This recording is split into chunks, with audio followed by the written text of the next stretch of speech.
What I'm going to be talking about is a differential diagnosis of foot ulceration. Usually what brings the patient to us is one of two things, unless it's an existing patient, but one of two things. Something hurts, they have ischemic pain and it hurts, or they got a hole in their foot and they say, I got this hole in my foot. Our job is to determine initially why they have a hole in the foot. I have no disclosures for this, and so an ulcer is a circumscribed cradle-like lesion of the skin or mucous membranes resulting from necrosis of the skin tissue that accompanies some inflammatory, infectious, or in some cases malignant processes. Scope of the problem is prevalence about 1 to 2% among U.S. adults, so that's a lot of ulcers involving the leg and the foot. A quarter to half of leg ulcers and 30% of foot ulcers are not healed after 6 months of treatment. They can progress. An ulcer is usually the sentinel event in an amputation. Most amputations start with an ulcer, and you can only imagine what the cost of this is to society. So here's a patient who has a hole in the foot. Recognize everything that happens has a reason behind it. We need to not be like the blind men and the elephant and have blinders and just look through it through tunnel vision and say, well, you know, that tail is a rope and the leg is a tree trunk. And at the same time, we shouldn't be looking for zebras in something, but to use a methodical approach to diagnose it. And there are lots of different possibilities for why that hole in the foot is. Maybe it's related to trauma. It could be due to moisture, trench foot, infection. It could be ischemic in nature because of impaired blood flow. It could be a pressure ulcer. It could be due to neuropathy. It could be a malignancy. It could be an inflammatory condition, or it could be a temperature extreme. You need, well, not that we biopsy every single ulcer, but clearly there is a time that is indicated, and we want to understand what's going on, what's the wound biology that's going in there. Is it inflammatory in nature? Because that may give you a cause as to what the etiology of it is. Is it an overlap between inflammation and infection? We know infection causes inflammation. Is there necrosis in there? That's tissue death. And again, that has its own implications. Is it fibrotic tissue? Again, fibrotic tissue usually is indicative of an ulcer that's stalled. It's going into chronicity, and that certainly creates its own treatment difficulties for us when we get into the stalled healing process of it or a chronic ulcer.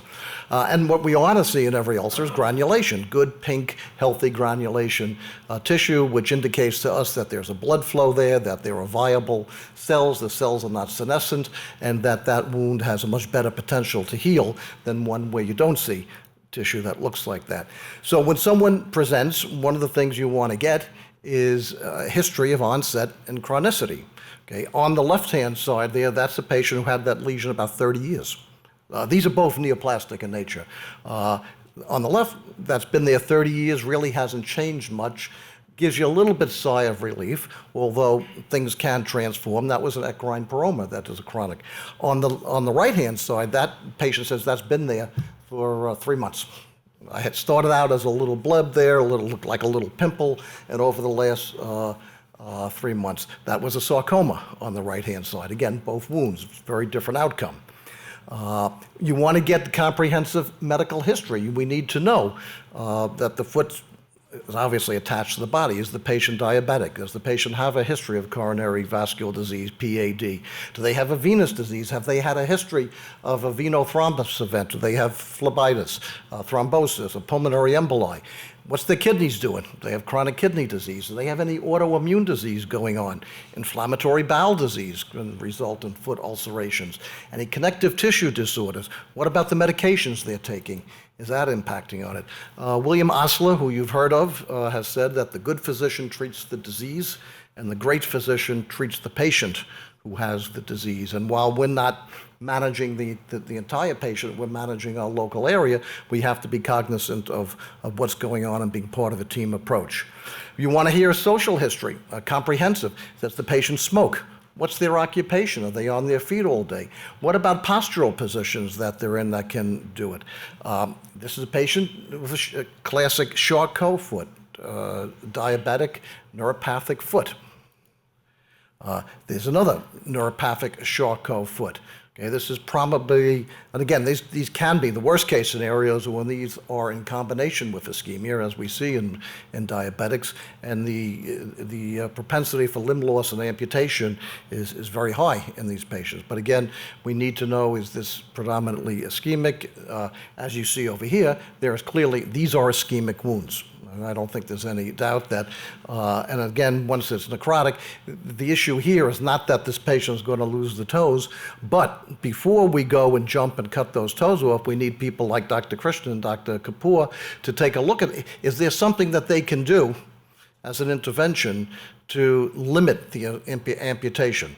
Because back in the day, this would have been an automatic BK amputation. It still could end up like that, but maybe, but just maybe, if there is something that is can be revascularized and get some blood there, that this patient can end up with a much more distal lesion. So as Dr. Krishnan always says, no one should really ever have an amputation without an angiogram to determine what level will work best. Actually, this was ischemia compounded with the guy sleeping out on the park bench overnight in some January night. So I believe he was diabetic. He had certainly peripheral vascular disease, and on top of it, he decided to go out and spend the evening on Central Park. Here's another diabetic who has neuropathy and had cold feet and decided that the best way to warm that foot was to put the foot on the radiator. Warm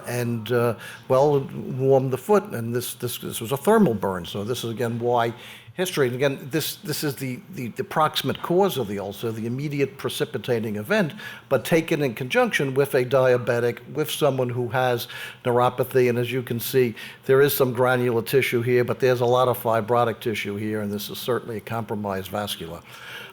This patient was an intravenous drug user. All those little ulcerations there are from little local injection of heroin, utilizing dirty needles and local tissue abscesses. So again, part of the history, social history, is important to understand the etiology of these ulcers. Again, location is important. Arterial ulcers tend to be more distal. Venous ulcers tend to be more proximal on the lower leg. Again, that's not an absolute diagnosis because there are other things these things could be. But again, venous ulcers tend to be more medial on the lower leg, and the arterial ulcers more distal. Also part of our physical examination, where's the location, what's the characteristics of the ulcer, is it necrotic, is it fibrotic, is it granular? No podiatrist worth its salt should evaluate a patient with an ulcer without doing a pretty comprehensive vascular exam. And what I say that for us in our office, which includes obviously the factors you learn, pulses, cap return, temperature gradient, ABI, all of these things. I always say that if to our vascular colleagues, if they get a consult from a podiatrist that says foot pain, then the podiatrist isn't doing his job. What we need to do is identify vascular disease and refer it to them, who then can ascertain the severity of it and what intervention is needed. And certainly screening neurologic examination to look for signs of neuropathy, and you're all taught how to do that. We know the signs of vascular disease: absence of hair, atrophy, absent pulses, delayed capillary return, all of the signs that you can look at a foot before you even touch it many times and determine that that is a vascularly compromised foot. The test that you all know how to do and you're taught, very simple, chair side, that can be done. And utilizing these screening tests, along with the history, we can say this limb is vascularly compromised, and we need to send it to Dr. Krishnan and his group to do further workup. Now again, at the college we are able to do PADNet testing, and we can get waveform and Dopplers, which is the next level of it. We're certainly not going to do anything invasive at our level, but we can get the next level of testing, and again have it read by someone who can say, yes, we need to see this patient, and take it from there. The sensitivity and specificity of tests for diagnosis of PAD is pretty significant in some cases. Things like the venous filling time, looking at skin temperatures, absence of lower limb hair can be fairly taken as a group can be fairly good in giving us that determination.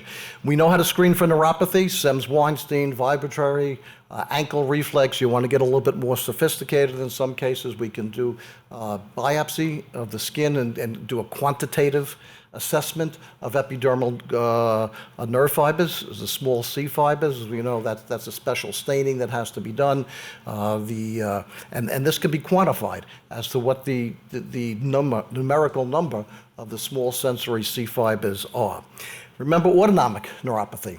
All right, neuropathy occurs, and it could be sensory, it could be motor, and the sensory is either painful or hypoaesthetic. Autonomic neuropathy, we see this dry, scaly skin.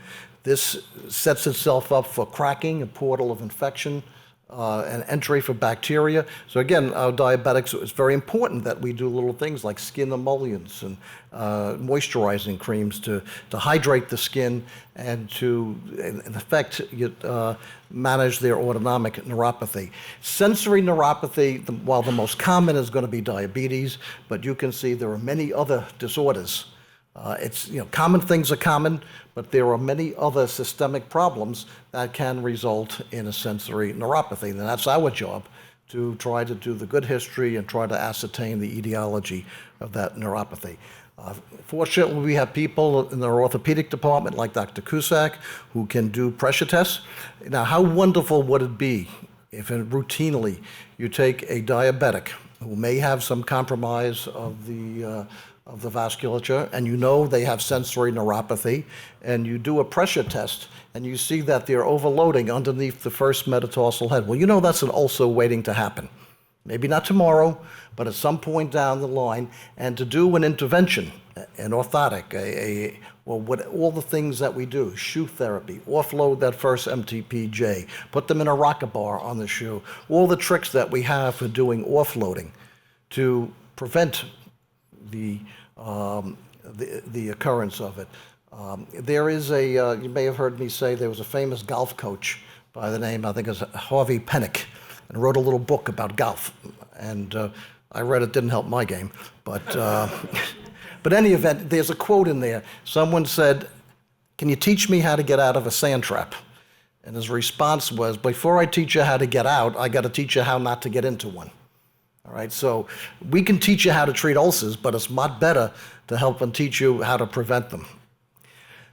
Arterial disease, we mentioned the classic signs of that. Just by looking at that foot, you know without any question that that is an ischemic foot, and that has to go right off to someone who can evaluate the level of the disease and whether that is something that is reconstructible or not.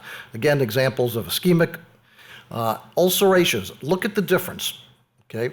Look at nothing is 100%, but look at a predominantly neuropathic ulcer, all right? In a weight-bearing area, pretty good granulation tissue, pink. Now look at since it's in a weight-bearing area in the presence of neuropathy, but look at the nature of that tissue, okay? So this is a neuroischemic ulcer. Okay, so this over here, we can generally heal by offloading and debridement, all right? And of course, we do a vascular exam as well. This over here, we're probably going to need some help in this at some level to get the blood flow there. As you know, the American Podiatric Medical Association, in conjunction with the Society for Vascular Surgeons, SVS, have partnered together, and they came up with the catchy thing, toe and flow. We're the toe, and they're the flow. Okay. Venous disease. Okay, venous disease is due to damaged valves in the veins, retrograde blood flow. They classically occur in the leg, medial leg. And again, if you sat in the venous symposium here, there are lots of technological advances that our colleagues here can do to manage not just the symptoms here, that can manage the venous disease and in many cases cure these ulcerations. Classic venous disease, brawny, indurated skin, the ulcers tend to be shallow, they weep. You'll see extravasation of the blood cells and hemosiderin deposits, atrophic plaques. It tends to be red and scaly. Pressure ulcers. Now, this is not the type that normally walks into your office. Sometimes patients who are homebound and are transported by an ambulette, who are predominantly bedridden at home and they come in a wheelchair, they do have pressure ulcers or deep tissue injuries on the hip. They classically occur in the back of the heel or in the lateral, if they're sleeping on the lateral side of the styloid process of the fifth metatarsal, as you see over here. So they occur in areas of pressure, certainly on your hospital rotations. If when you're in practice, you cover an extended care or a chronic care facility, patients who are bedridden, you're going to see these. Heel ulcers are very difficult. There's a saying, heel ulcers don't heal. Well, again, with some of the, because there's all end arteries, and these things are, as I think Dr. Krishnan will say, are exceedingly difficult to revascularize in many places. So we talked about venous, arterial, neuropathic, pressure ulcers. Common things are common. Sometimes we need to think outside the box as to what's causing there, but before you think outside the box, you got to have a box. So you gotta, you gotta look and you gotta evaluate in a stepwise approach. And after you evaluate, if you can't explain the ulceration, then you gotta start thinking of outside the box as to what's going on. And again, this is where you put all your clinical findings together. These are ulcers. This is a patient with advanced syphilis. This is a patient here who had TB. It was interesting. The chest X-ray. This is a lady who came up from South America. Chest X-ray was negative, and as I am led to believe, in areas that in medically underserved countries, a prime vector for TB is drinking unpasteurized milk, and so it's an enteric dissemination of it, not a respiratory, and that's indeed what happened over here. This is someone from the Southwest, Madura foot, coccidiomycosis, and you can see the ulcerations. Again, thinking outside of the box, and not, if you just do a straight culture of this and you don't ask for mycobacterium, you're going to miss the diagnosis of TB over there. Vasculitis, we talked about autoimmune diseases.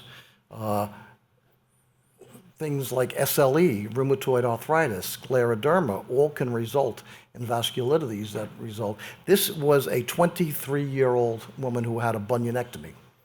History of scleroderma, that's not the result that she bargained for when she went in for her bunionectomy. So you got to be careful, again, people that we operate on in the face of vasculitis.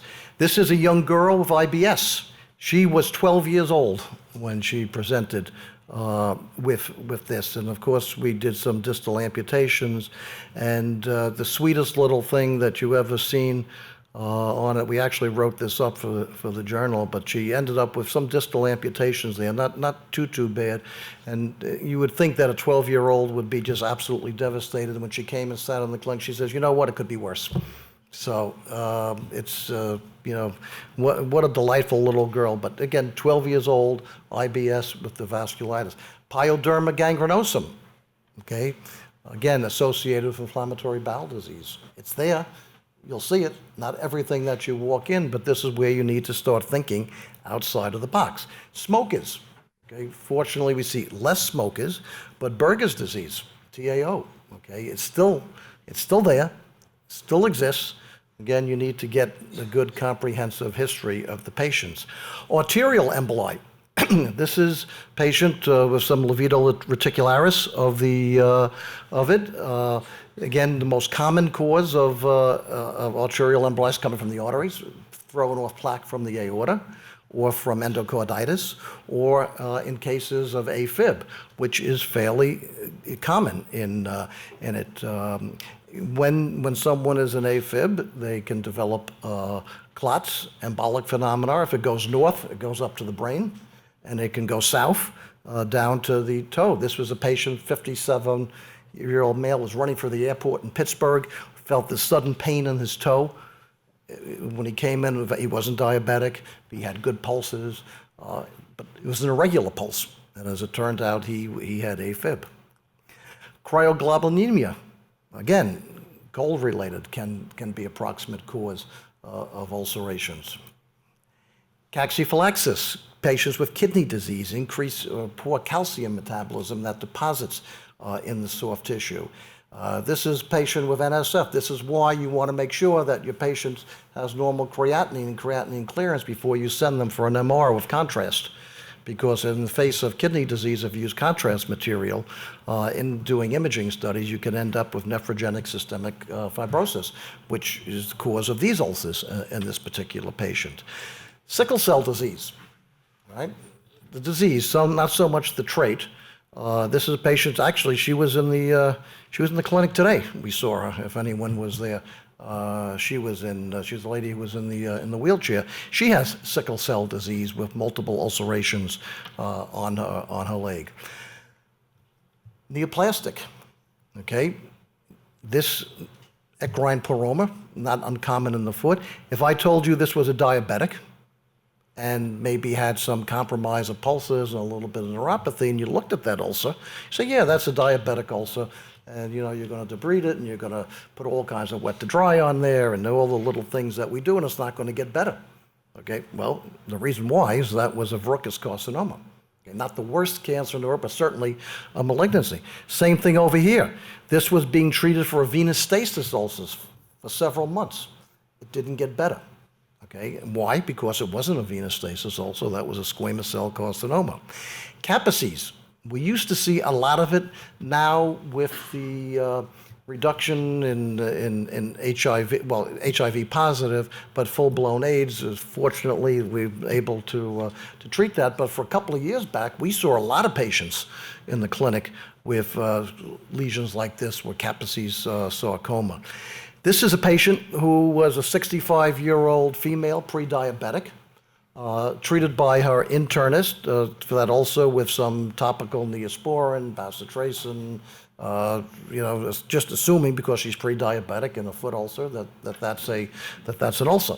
So didn't get better. Said, well, why don't you go see the podiatrist? Came in, I looked at it. Pulses were bounding. You could feel them on the roof. She wasn't neuropathic at all, had full sensation. Took an x-ray, there was no osseous prominence there. So when you can't explain it also by what you normally would think, you need to take to the next step. So the next logical step was to biopsy that, and that was an amelanotic melanoma. Here's a patient that we were treating at Metropolitan, okay, diabetic. Okay, was treated for that ulceration with wet to dry dressings. She disappeared. I mean, she wasn't the most compliant patient. In all fairness, I mean, I don't want, but she disappeared for a good 8 months, 9 months, and then came back, and this is when she reappeared. You look at that, again, yes, she is diabetic. Yes, she does have an ulcer, but this was a melanoma as well, as you can tell by that pigment over there. Another one. Came into our clinic, history of that ulceration. He had Down syndrome, 6-month history of ulcer on the toe, thought it was an ingrown nail, pulses were good, can't explain it, biopsy. This was another subungual melanoma. This was a very sad case. This is a woman who was in her early 50s, diabetic, was treated at a wound care center. A local wound care center for presumably a diabetic ulcer. So she had the offloading, and take a look at the dates, November 29th, 12. This is, I think, January of 13. Looks pretty much the same. She had offloading in the shoes. She had the wet to dry dressings. Here it is several months later into 2013. Doesn't look like it's getting any better, the ulcer, so what they do is they put her on antibiotics, they, again, put her in a crow walker, all the things to offload. Comes back, now we're into June, it's about 8 months into treatment, still not getting any better. And here it is later on, it looks like that, and finally someone looks at that and says, you know what, that don't look so good. This was a squamous cell carcinoma. Unfortunately, by this point, she had metastasis, bilateral nodal pulmonary metastasis. She came in here, I think she ended up at NYU, and she succumbed to that disease about 3 months later. Now, whether or not she had metastasis at day one, we don't know, but again, you need to think outside the box. So the bottom, let me do this. This is what I want to get to. Time to biopsy an ulcer. Okay, suspicious appearance, uncertain diagnosis, no evidence of neuropathy or ischemia, non-healing in spite of what we know to be good wound care, an unusual anatomic site, pain, particularly if it's increasing pain, or presence of pigmentation there. And what we see, and this was done actually work by Peter Sheehan and initially, that if an ulcer that's not neoplastic, a typical ischemic or if it's going to heal, all right, and from point zero that you start, it's not from the time that the ulcer developed, it's from the time that you institute good, proper wound care, standard of care, SOC, offloading, debridement, wet to dry dressings, management of any infection. If that ulcer closes by 50% in 4 weeks, the likelihood is that that's going to go on to closure. And if it doesn't close by 50% within 4 weeks, so the likelihood is that it's going to go on to chronicity and not healing. So we use that as a guideline as to whether or not we're going to then institute more advanced wound care, which you're starting to understand what that is. So the point here is ulcers can have a multiplicity of diagnoses. Common things are common. Most commonly it's going to be ischemia, neuropathy, pressure, but you need to think past that in cases where it's not responding to what you do. And at all times, recognize that interdisciplinary care is the best care, and we're very fortunate at NYCPM to have Dr. Krishnan and his team that we can refer to, who work wonders to help us do what we need to do. So thank you for your time. And